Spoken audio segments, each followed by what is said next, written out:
சிறு தொட்டில்கள் கட்டி வழிபாடுகள் மரபுரி.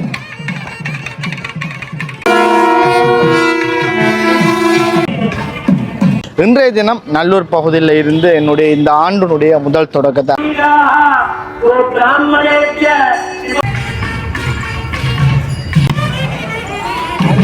ஆலய உள் வீதியில் ஒரு விளம்பரம் கூட்டப்பட்டிருக்கு.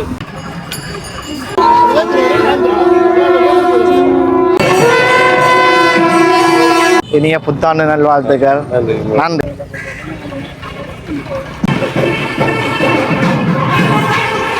உறவுகள் அனைவருக்கும் வணக்கம். நான் உங்கள் ராஜு. நாங்கள் நிற்கிற இடம் யாழ் மாவட்டம், குறிப்பாக நல்லூர் பகுதியில் நிற்கிறோம்.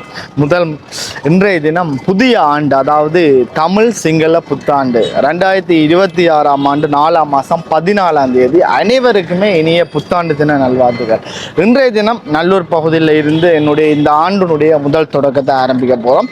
அந்த வகையில் இன்றைய தினம் நல்லூர் பகுதியில் நல்லூரான் வள்ளி தெவ்வானையோடு இணைந்து வெளி வீதி வார அந்த ஒரு அழகிய காட்சியை தான் காணொலியாக பதிவு செய்து இந்த ஆண்டினுடைய முதல் தொடக்கமாக என்னுடைய ஆண்டு ஆரம்பமாகுது. அந்த வகையில் அனைவருக்கும் இந்த ஆண்டானது மிக சிறப்பாக அமைவது. அந்த வகையில் இன்றைய தினம் இந்த நல்லூர் வீதியில் நடக்கிற அழகிய காட்சிகளை இந்த காணொலி கூட பார்க்கலாம். சரியாக இப்போ நாங்கள் கோயிலினுடைய உட்புற வாசலை நோக்கி போய் கொண்டிருக்கிறோம். ஹாய், வணக்கம், இனிய புத்தாண்டு நல்வாழ்த்துக்கள்.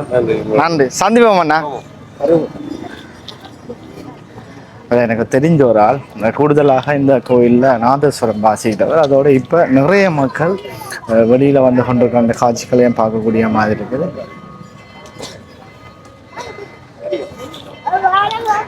இன்றைய தினம் கிட்டத்தட்ட 6:30 மணி அளவில் வசந்த மண்டப பூஜைகள் எல்லாமே ஆரம்பமாகி கிட்டத்தட்ட 7 மணி 15 நிமிடங்களுக்கு வள்ளி தெவ்வானையோடு இணைந்து முருகப்பெருமான் வெளிவீதி வார அந்த ஒரு அழகிய காட்சியை பார்க்கக்கூடிய மாதிரி இருக்கும். அதனைத்தான் ஒரு அழகிய காணொலியாக இந்த இடத்துல பதிவிட போகிறேன்.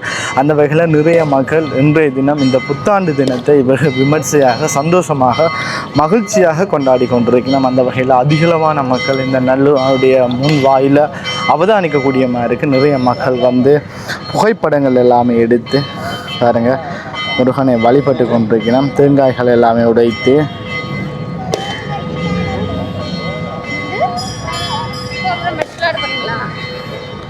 தொடர்ந்து முருகப்பெருமான் வர அந்த அழகிய காட்சிகளை நாங்கள் பார்க்கலாம்.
அனைவருக்கும் புது வருட வாழ்த்துக்கள். இன்றைக்கு நல்லூர் கந்தன் தரிசிக்க கிடைத்தமை இந்த சித்திரை புது வருடத்தில் கிடைத்த பெரும் பேராக கருதுகிறேன். அதிகாலை பூசை 3 தடவைகள் வந்து தரிசிக்க முயற்சித்த பொழுது அந்த சந்தர்ப்பம் கிடைக்கவில்லை. பஸ்ஸில் வந்து இறங்கிய பொழுது கதவை மூடி விடுவார்கள். இன்றைக்கு அந்த பாக்கியத்தை பெரும் பேர் இன்றைக்கு முருகப்பெருமான் எனக்கு அருள் இருக்கிறார். அதிகாலை வந்த பொழுது திறந்து பூசை நடந்து சங்கரகாந்தி திருமஞ்சன கிணத்திலே சங்கரகாந்தி தீர்த்தோற்சவத்தை பார்க்க கொடுத்து வச்சமை என் வாழ்வில் கிடைத்த பெரும் பேர். தீர்த்தோற்சவம் கிடைத்தது. அவருடைய பொன்னாலான சண்முகப்பெருமான் எழுந்தொழி இருக்கும் தூபியை நேரடியாக அருகில் நின்று தரிசிக்க கொடுத்தமையும் மிக பெரும் பேராக கருதுகிறேன். அதே விட சண்முகப்பெருமான் மூலஸ்தானம் வேல் பெருமான் எல்லோரையும் தரிசித்து அவர்களுடைய அடுக்கு தீபம் பஞ்சாராத்தி ஆராதனை எல்லாம் நேரடியாக ஆறுதலாக கிடைத்தமையும் வாழ்க்கையில் பெரும் பேறு. ஆறுதலாக அஷ்டாங்க நமஸ்காரம் செய்து உள் வீதியிலே வழிபட கிடைத்தமையும் பெரும் பேராக கருதுகிறேன். கடைசியாக இன்றைக்கு முருகப்பெருமானா வரவில்லை. ஞான சக்தி வேல், இச்சாசக்தி கிரியாசக்தி, இச்சாசக்தி வள்ளி, கிரியாசக்தி தெய்வானை, ஞானசக்தி இச்சாசக்தி கிரியாசக்தி சமேதராக பலம் வந்தமை, வள்ளி மயில பலம் வந்தமை கண்கொள்ளா காட்சியாகும். இதனை அனைவரும் பார்க்க கொடுத்து வைத்தமையும் பெரும் போராக கருதுகிறேன். மேலும் ஆலய உள் வீதியில் ஒரு விளம்பரம் கூட்டப்பட்டிருக்கு. பெரும் பொருளில் பெரும் புகழை பாடி பணிதலன்றி பிறர் வார்த்தை பேசற்க ஆலயத்துள். அந்த வகையில் வெவ்வேறும் ஆலயத்தில் ஒவ்வொருவருக்கு ஒருவர் கதைப்பதே கிடையாது. அந்த வகையில இந்த ஆலயம் சிறப்பாக அமைந்திருக்கு. உள் வீதி பிரகாரத்திலே ஒரு மாமரம் நிற்கிறது. இந்த மாங்கனி குழந்தை பேறு அளிப்பதாக இந்நாள் உணரக்கூடிய மாதிரி உள்ளது. ஏனெனில் இந்த மாமரங்களில் சில தொட்டில்கள் கட்டி வழிபாடுகள் மரபு ரீதியாக எங்கள் பக்தர்கள் தங்களுடைய நேர்த்திக்கனை நிறைவேற்றி வருவதாக அறிய முடிகிறது. அந்த வகையில் நல்லூர் பெருமானும் குழந்தை பேர் அளிப்பதாக உணரக்கூடியதாகவும் அறியக்கூடியதாகவும் ஆதாரத்துடனும் காணக்கூடியதாக இருக்கு. இந்த வகையில் செல்வ சன்னதி முருகப்பெருமானினுடைய தலவிருட்சமான பூவரச மரத்துக்கு சுத்தவர வீணைகள் தொட்டில்கள் கட்டி வழிபாடுகள் இடம்பெறுவதும் கண்ணாலே அவதானிக்கக்கூடிய மாதிரி இருந்தது. இந்த வகையில் இந்த மாங்கனி இந்த நல்லூர் பெருமானில் தலவிருட்சமாகவும் காணப்படுகிறது போல் உள்ளது. அந்த வகையில் மாவட்டபுரம் கந்தசாமி கோவிலிலும் மாம்பழம் ஒன்று மாமரம் நிற்கிறது வடக்கு வீதியில். இங்கே தெற்கு வீதியில் மாம்பழம் இருக்கு. அதே மாதிரி பொழுவண்டி கந்தவனத்திலே மாங்கனி இருக்கு, மாம்பழம் காஞ்சி மா இருக்கு. காஞ்சி மா வந்து கந்த திருத்தலங்களையும் கந்தன் திருத்தங்களையும் கந்த புராணத்துடன் ஆதாரமாக நிறுவிக்கொண்டிருக்கிறது.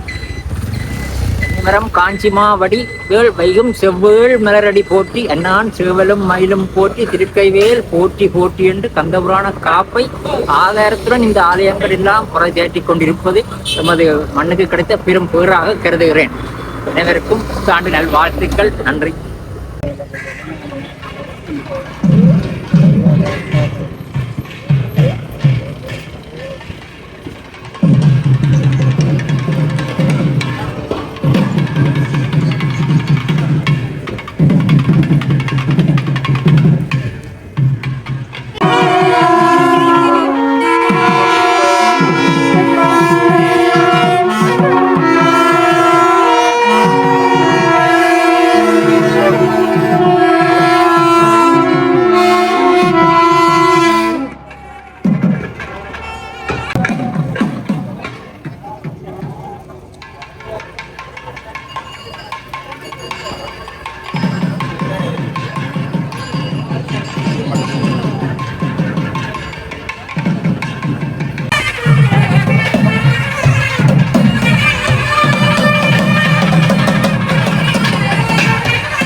नित्यं लोका समस्ता सुखिनो भवन्तु।